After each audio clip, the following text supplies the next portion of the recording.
जीवन में ये धर्म है। भागवत के इस बयान पर अज़दुद्दीन ओवैसी ने सख्त रद्द-ए-अमल का इजहार कुछ यूं किया। मगर अपनी आंखें और दिमाग पर पर्दा डाल देते हैं। क्या ये बात सच नहीं है मोहन भागवत साहब कि भारत का TFR रेट गिरा है? क्या ये बात सच नहीं है RSS के सरसंचालक कि मोदी सरकार जिसकी छत्रो छाया में वो रहती है, जिसका पूरा सपोर्ट आप करते हैं, आपका ऑर्गेनाइजेशन करता है, उन्होंने सुप्रीम कोर्ट में जवाब दाखिल किया कि भारत में 2 चाइल्ड नॉर्म की ज़रूरत नहीं है? क्या ये बात सच नहीं है कि अप्रैल 2, 2022 को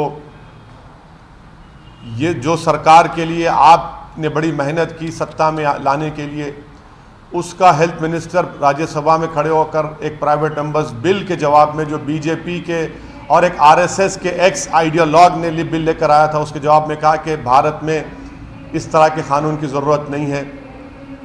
आप पॉपुलेशन से इम्बैलेंस कहाँ देख रहे हैं?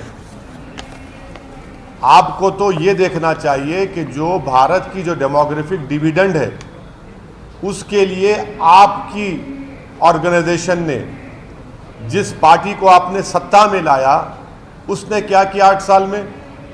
क्या पूरे विश्व में कोई देश ऐसा नहीं है जहां पर 50 साल से 50% आबादी 25 साल के उम्र की है, 60% आबादी 40 साल की उम्र की है? आपने उनको रोजगार क्यों नहीं दिया?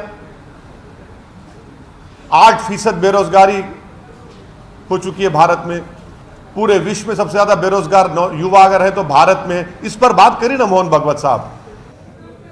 इसी के साथ वक्त एक छोटे से ब्रेक का।